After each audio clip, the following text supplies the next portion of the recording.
I found this shop vac from a dumpster.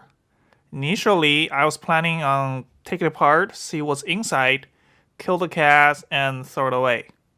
However, after I removed the motor from the shop vac, I noticed because of its relatively vintage design, the motor is actually pretty serviceable, so I decided to take it apart and try to restore the shop vac.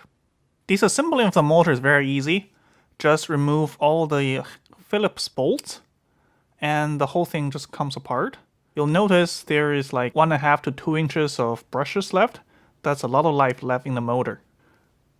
One side it seems the bearing just a bushing, and the other side has a roller bearing. Here I'm prying off the dust shield of the cartridge bearing so I can have direct access to the steel ball bearings in there.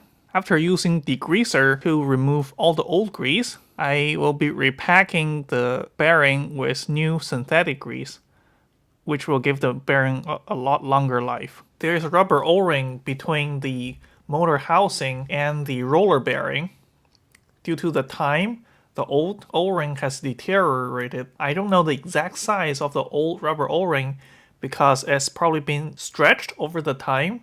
So I bought 2 different sizes of O-rings to choose from, and upon installation the O-ring, I also coated the O-ring with a layer of silicone grease to prolong the life of the rubber. Putting the motor back is just a matter of reverse taking it apart. Midway putting the vacuum together, I connect the vacuum to the power and done a quick spin test, make sure it still works.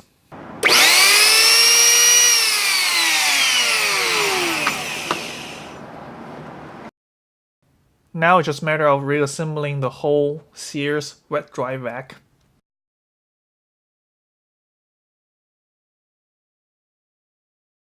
I also installed a new filter to this Craftsman wet dry vac. It takes the standard Craftsman 17812 blue stripe cartridge filter, very easy to put on. This vacuum is actually very nice. It sucks on one side and blows on the other. It can do 2 things at once.